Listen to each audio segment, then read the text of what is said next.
it's always worth stressing with this that for the overwhelming majority of people, this is going to be who get it. This is going to be a mild to moderate illness. Don't forget that even if you get this illness, for the overwhelming majority of people, even in the elderly groups, it will be mild to moderate.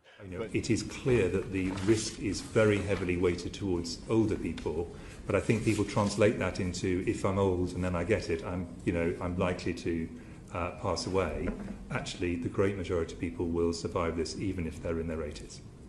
Then, for people who have mild disease, which is the great majority of people, to be clear, most people have a mild or moderate infection. Some of them have something which they hardly notice at all.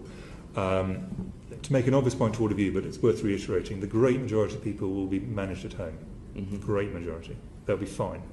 Even in the most vulnerable, oldest groups, in a very stressed health service, which Hubei was at the point when most of the data come out of, the great majority of people who caught this virus, and not everybody will, survived it. Great majority. It's easy to get a perception that if you're older and you get this virus, then you're a goner. Absolutely not. The great majority of people will recover from this virus, even if they're in their 80s. The great majority of people who have this infection will actually have a mild or moderate infection that will be managed at home and indeed will not need any testing.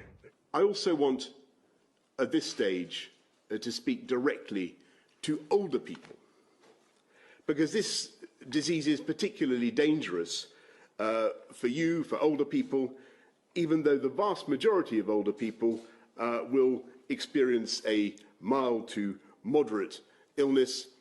Also, because most people, the vast majority of people, get a mild illness.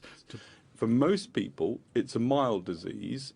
The great majority of people who get this virus, irrespective of age, will recover from it, and most of those will have